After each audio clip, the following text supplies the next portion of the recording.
अब खबरें विस्तार से। जमशेदपुर के 4 प्रखंडों में आगामी 13 मई को होने वाले त्रिस्तरीय पंचायत चुनाव के पहले चरण में मतदान होने हैं, जिसके लिए शुक्रवार को मतदान कर्मियों का डिस्पैच होना है। गुरुवार को उपायुक्त विजया यादव ने स्ट्रांग रूम की तैयारियों का जायजा लिया, जहां उपायुक्त स्ट्रांग रूम की तैयारियों से संतुष्ट नजर आई। उन्होंने बताया कि चारों प्रखंडों के लिए बने सभी कोषांग सक्रिय हो गए हैं। सुबह से मतदान कर्मियों को उनके गंतव्य तक पहुंचाने की कवायद शुरू कर दी जाएगी। उन्होंने बताया कि चारों चरणों के लिए जिला प्रशासन पूरी तरह से तैयार है। बता दें कि पहले चरण में घाटशिला, मूसाबनी, गुड़ाबांधा और मूसाबनी प्रखंड में चुनाव होने हैं। उपायुक्त ने मतदान केंद्रों पर पर्याप्त सुरक्षा व्यवस्था होने की बातें कही। यहाँ से कल डिस्पैच होगा। प्रथम चरण के साथ साथ सारे चरणों का डिस्पैच कोऑपरेटिव कॉलेज से है। यहाँ पे जो डिस्पैच किया जाएगा वो कल प्रथम चरण में 4 ब्लॉक का डिस्पैच है। जिस बिल्डिंग में हम खड़े हैं वहाँ घाटशिला के 210 जहाँ से आए हैं हम, वहाँ से 210 मतदान केंद्र के लिए 262 मतदान केंद्र के लिए डिस्पैच होगा। 210 मुसाबनी और डुमरिया ग्राउंड में जहाँ टेंट लगा है वहाँ से होगा और 86 गुड़ाबांधा का हो जाएगा। तो एक्चुअली ये सेक्टर मैजिस्ट्रेट्स के लिए हम जो मतपत्र बांटने वाले हैं ये लोग अभी भी जैसे प्रिपरेशंस में है, तो हमने यही इनको आदेश दिए हैं कि रात के 8-9 बजे तक ये अपना प्रिपरेशन कंप्लीट करें और जो जो चीज़ों की कमी है उनको हमने सुधारने के लिए कहा है। भारत के अग्रणी भूवैज्ञानिक रहे स्वर्गीय पीएन बोस के 167वीं जन्म जयंती के उपलक्ष्य में झारखंड बंगभाषी समन्वय समिति एवं अमल संघ की ओर से श्रद्धांजलि अर्पित की गई। वहीं टाटा स्टील प्रबंधन ने भी उनके प्रतिमा स्थल पर पहुंचकर उन्हें श्रद्धांजलि अर्पित की। गौरतलब हो कि स्वर्गीय पीएन बोस ने ही जमशेदपुर तथा कोल्हान में खनिज संपदा एवं जल स्रोत होने की खोज की थी और उसी के आधार पर टाटा स्टील की स्थापना जमशेदपुर में हुई थी। उनके जयंती के मौके पर टाटा स्टील के तमाम वरीय अधिकारी एवं बंगभाषी समुदाय के लोगों ने उनके प्रतिमा स्थल पर पहुंचकर उन्हें श्रद्धांजलि अर्पित की। इस दौरान टाटा स्टील के अधिकारियों ने कहा कि आज श्री बोस के खोज के कारण ही भारत देश की पहली स्टील उद्योग की स्थापना जमशेदपुर में हुई और आज उसका विकसित रूप सभी के सामने है। उनके जन्म जयंती पर हम सभी उन्हें अपनी श्रद्धांजलि अर्पित करते हैं। पीएन बोस को हम लोग मानते हैं कि वो जियोलॉजी के लिए फादर ऑफ इंडिया हैं, बिकॉज उन्होंने जितना काम जियोलॉजी के लिए किया है बहुत ही सराहनीय है। और कैसे एक इंडिविजुअल, एक इंसान की सोच और उनका एक तरीका आगे बढ़ाने का एक सेक्टर का कैसे शेप ले सकता है, ये एक मिसाल बन के सामने आता है। और टाटा स्टील के लिए हम लोग शायद ये प्लांट यहाँ ना लगाते अगर उन्होंने वो पहल नहीं दिखाई होती और चिट्ठी नहीं लिखी होती कि आप अगर स्टील प्लांट लगाना चाहते हैं तो इस जगह को ज़रूर देखें, यहाँ पे आयरन ओर की रिचनेस है। कोयला ऑलरेडी धनबाद एरिया में सबको मालूम था कि वहाँ कोयल माइनिंग होती है, बिकॉज वो 1700 से चालू है। और इस कारण से आज आप देखिए जमशेदपुर जो कि एक छोटा एक 100,000 1 लाख टन की क्षमता से बना था, आज वो 11 मिलियन टन की कैपेसिटी पे है। जमशेदपुर के सिद्धगोड़ा थाना पुलिस ने नानक नगर रोड बगुन नगर में 47 वर्षीय महिला निर्मल कौर से लूट के मामले का 24 घंटों के भीतर उद्भेदन करते हुए मामले से जुड़े 2 अपराध कर्मियों को गिरफ्तार कर न्यायिक हिरासत में भेज दिया है। पुलिस की गिरफ्त में आए अपराधियों का नाम श्याम पोद्दार और सोनू लोहरा बताया जा रहा है। पुलिस ने इनके पास से घटना में प्रयुक्त मोटरसाइकिल, लूटा गया मोबाइल फोन, 5,280 रुपए नगद व अन्य दस्तावेज बरामद किए हैं। इसकी जानकारी देते हुए सिद्धगोड़ा थाना प्रभारी रंजीत कुमार ने बताया कि महिला के आवेदन पर गठित टीम ने त्वरित कार्रवाई करते हुए दोनों अपराधियों को गिरफ्तार किया है। बता दें कि घटना के दौरान महिला द्वारा प्रतिकार करने के क्रम में अपराधी अपना बाइक घटना स्थल पर ही छोड़कर भाग निकले थे, जिससे पुलिस को अपराधियों की तलाश करने में सहूलियत मिली और मामले के दोनों अभियुक्त गिरफ्तार कर लिए गए। बताया जाता है कि दोनों का पूर्व में आपराधिक इतिहास रहा है।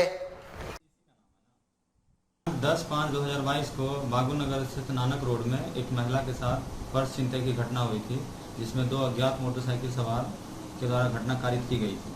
पुलिस की तत्परता से वहाँ पे मोटरसाइकिल सवार बाइक छोड़कर फरार हो गए, जिसके मोटरसाइकिल की निशानदेही पे हम लोग अभियुक्त की गिरफ्तारी और छापामारी प्रारंभ किए। इसमें घटना में शामिल दोनों अभियुक्तों को गिरफ्तार किया गया है, जिसमें एक सोनू लोहरा और श्याम पोद्दार, जो दोनों बिरसा नगर के रहने वाले हैं। इनका पूर्व का भी आपराधिक इतिहास रहा है।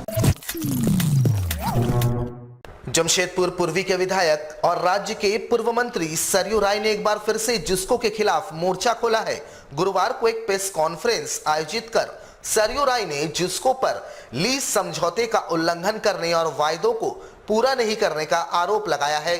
स्लम बस्तियों में शुद्ध पेयजल का मामला हो या सड़क हो अथवा बिजली देने का मामला हो, सभी मामलों में सरयू राय ने जुस्को पर मनमानी का आरोप लगाते हुए लीज समझौते का उल्लंघन करने का आरोप लगाया है। उन्होंने जुस्को के खिलाफ सरकार को चिट्ठी लिखने की बातें कही है। कई बार इन लोगों के साथ बैठके हुए, इन्होंने भारी आश्वासन दिया, मगर जब आश्वासन को जमीन पर उतारने का मौका आता है तो ये पीछे हट जाते हैं। आज भी मैं सुबह गया था, भुइयाडी में ब्राह्मण बस्ती है, जहाँ बारिश होते ही पानी लग जाता है। ये तीसरी बरसात है जब आश्वासन था उस समय के जुस्को का कि हम लोग इसके लिए एक बड़ी लंबा चौड़ा प्लान बना रहे हैं और पानी को निकालेंगे। एक पैसे का काम नहीं हुआ। इन लोगों ने स्वयं फरवरी 2020 में हमको चिट्ठी दिया था कि हम 2000 से अधिक घरों में कनेक्शन दे देंगे, उसका डेडलाइन दिया था, वो पूरा नहीं हुआ। कल जुस्को के एमडी का जो बयान आया है उससे लगता है कि ये लोग बहुत गंभीर नहीं है इसके प्रति। त्रिस्तरीय पंचायत चुनाव के तहत जमशेदपुर प्रखंड में होने वाले चौथे चरण के मतदान के लिए तमाम जिला परिषद सीटों के उम्मीदवारों को गुरुवार को चुनाव चिन्ह आवंटित किया गया। तमाम उम्मीदवारों ने इस दौरान अपने जीत का दावा किया। बता दें कि जमशेदपुर प्रखंड में चौथे चरण यानी 27 मई को चुनाव होने हैं और चुनाव चिन्ह मिलने के बाद तमाम प्रत्याशी अपने अपने क्षेत्र में प्रचार प्रसार में जुट जाएंगे। गुरुवार को जिला मुख्यालय स्थित निर्वाचन पदाधिकारी के पास सभी ने अपना चुनाव चिन्ह प्राप्त किया, जिसके बाद तमाम प्रत्याशियों के चेहरे पर खुशी की झलक दिखाई पड़ी। वहीं सभी ने अपने जीत का दावा भी किया। मतदान के लिए सिंबल का वितरण हो रहा था, जिसे मैं जिला परिषद संख्या 5 से प्रत्याशी हूँ और मुझे सिंबल के रूप में सीरियल नंबर 10 पर कैमरा छाप मिला है। मैं जिला परिषद संख्या 5 के तमाम जनता जनार्दन से अनुरोध करूँगा कि क्षेत्र के नवनिर्माण के लिए आप 10 नंबर कैमरा छाप पर मुहर मारकर मुझे भारी मतों से दीजिएगा। जिला परिषद संख्या 9 से मैं इस बार जिला परिषद का उम्मीदवार हूँ और मुझे आज यहाँ पर एयर कंडीशन का हमको चुनाव चिन्ह मिला है और जनता के लिए मैं समर्पित आज कई वर्षों से मैं काम करते आ रही हूँ। जनता के मुद्दों को लेकर मैं काम करती हूँ और आगे जाकर भी हम जनता के लिए कंटिन्यू काम करेंगे। संख्या 6 से है, टीचर साहब के साथ है। मेरा नाम सोमा देवी है। जनता का आशीर्वाद पाने के लिए आए हैं और जनता का आशीर्वाद पाना है। नंबर पे चूड़ियाँ सिंबल मिला है जो महिलाओं के लिए सुहाग का प्रतीक है और मैं बहुत खुश हूँ कि आज मुझे यह सिंबल मिला है और इस चुनाव चिन्ह के माध्यम से मैं विजयश्री को प्राप्त करूँगी। नाम कुसुम कुर्ती हूँ और मैं जिला परिषद संख्या 6 से खड़ी हुई हूँ और मैं जनता से यही उम्मीद करती हूँ कि अधिक से अधिक मुझे वोट करें ताकि मैं अपने पंचायत क्षेत्र के लिए अधिक से अधिक काम कर सकूँ और महिला सशक्तिकरण के ऊपर में भी अधिक मुझे चुनाव चिन्ह ऑटो रिक्शा मिला है और ये मेरा चुनाव चिन्ह है। पूर्णिमा मल्लिक जिला परिषद से खड़ा हूँ। निर्वाचन संख्या 3 चूड़िया मिली है। जनता हमारे साथ दीजिए। हम लोग पिछले 5 सालों से काम किया है, कोई पद नहीं मिला है कुछ। उसके बाद भी हम लोग हर गरीब परिवार के साथ दुख सुख में साथ दे रहे हैं और आगे जाकर भी साथ देंगे। नाम है दूली पूर्ति। मैं संख्या 6 से निर्वाचित क्षेत्र से लड़ रही हूँ और मैं जनता से ये अपील करना चाहती हूँ, हमारे 10 पंचायत में अभी तक ऐसे अच्छा ढंग का स्वच्छ केंद्र नहीं है। मैं कोशिश करूँगी उस स्वच्छ केंद्र को लाने के लिए और 10 पंचायत में जो है बच्चों के पढ़ाई के लिए जो लाइब्रेरी है, मैं मांग करूंगी कि वो लाइब्रेरी 10 पंचायत में बने। चूड़ियाँ क्रम संख्या 4 और बैटरी टॉर्च मिला है। गाँव की पंचायत का चुनाव गांव की सरकार बनाने को लेकर के होती है और मुझे बैटरी टॉर्च मिला है। जैसे प्रत्येक गांव में लोग ये चिन्ह को सभी लोग पहचानते हैं और जिस तरह से अंधेरा को टॉर्च उजाला करते हैं, मैं पूरे विश्वास दिलाता हूँ जनता को कि मैं इस टॉर्च लाइट के माध्यम से पूरे गांव में रोशनी फैलाऊंगा। गुरुवार तड़के सरायकेला खरसावां जिले के चांडिल थाना अंतर्गत टाटा रांची मार्ग पर चिलगू में भीषण सड़क हादसा हुआ, जहां 3 लोगों के घटनास्थल पर ही मौत हो गई। वहीं एक व्यक्ति का इलाज के दौरान मौत हो गया। उधर घटना की जानकारी मिलते ही ईंचागढ़ विधायिका सविता महतो एमजीएम अस्पताल पहुंची और घायलों का हाल जाना। गंभीर रूप से घायल 4 मरीजों को बेहतर इलाज के लिए विधायिका सविता महतो ने रिम्स रेफर करवाया। विधायक ने कहा कि घायलों को हर संभव सहयोग किया जाएगा। उन्होंने अस्पताल में इलाजरत बाकी अन्य घायलों को बेहतर चिकित्सीय सुविधा उपलब्ध कराने का निर्देश दिया। बता दें कि गुरुवार तड़के बारात से लौट रहे पिकअप वैन अनियंत्रित होकर डिवाइडर से टकराकर पलट गया था, जिसमें 3 लोगों की घटनास्थल पर ही मौत हो गई थी। वहीं 7 लोग गंभीर रूप से घायल हुए थे, जिन्हें स्थानीय लोगों के सहयोग से एमजीएम अस्पताल लाया गया था, जहां एक और व्यक्ति की मौत हो गई। सभी उरमाल के रहने वाले बताए जाते हैं। क्षेत्र ईंचागढ़ कालट मेरा की घटना है, जो सुबह घटना, एक बहन बारात से लौट रहे थे और अचानक चिलगू में एक घटना घटी जो काफ़ी गंभीर। यहाँ पर 4 डेथ कर गए और 3 को रिम्स भेज रहे और कई 7-8 यहाँ पर घायल है और एमजीएम में। उसे हम जैसे ही हमको सूचना मिली तो मैं यहाँ पर पहुँची हूँ अभी हॉस्पिटल में। जमशेदपुर एवं टाटानगर रीजन के सहारा इंडिया परिवार के अधिकारी एवं फील्ड के कार्यकर्ताओं का एक प्रतिनिधिमंडल गुरुवार को जमशेदपुर सांसद विद्युत वरण महतो से मुलाकात किया और एक ज्ञापन सौंपा। सौंपे गए ज्ञापन के माध्यम से सहारा के अधिकारियों ने पिछले 11 सालों से घोर वित्तीय संकट का सामना करने और इस दौरान सम्मानित निवेशकों एवं कार्यकर्ताओं को हो रहे परेशानियों से सांसद को अवगत करवाया। सहारा के अधिकारियों ने कहा कि सहारा से भी विवाद के कारण संस्थान की सारी गतिविधियों पर रोक लग गई है।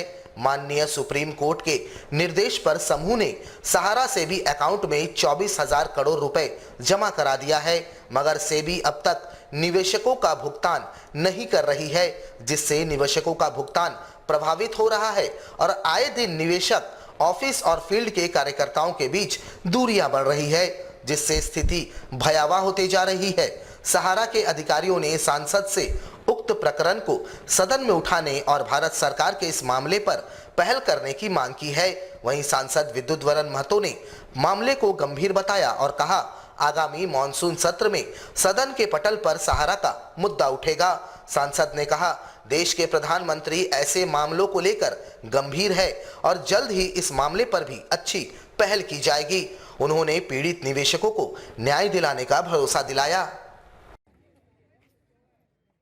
तो आज के दिन में बहुत ही महत्वपूर्ण है क्योंकि इसमें लगभग 15 लाख लोग जो है विभिन्न ये में अपना काम से जुड़ा हुआ है, रोजगार से जुड़ा हुआ है और सहारा परिवार बड़ा परिवार इसमें जो निवेश किया है वो छोटे आकार के लोग माने जो काम करते हैं उन लोगों का है।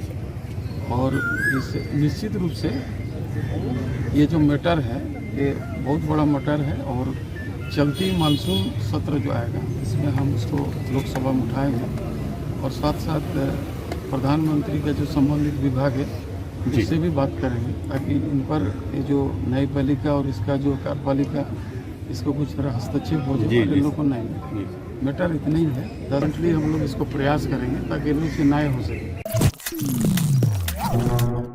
जमशेदपुर में सीए संस्थान सीपीई कमेटी की जमशेदपुर शाखा की ओर से आगामी 13 एवं 14 मई को 2 दिवसीय उत्कर्ष नामक कार्यक्रम का आयोजन करने जा रही है।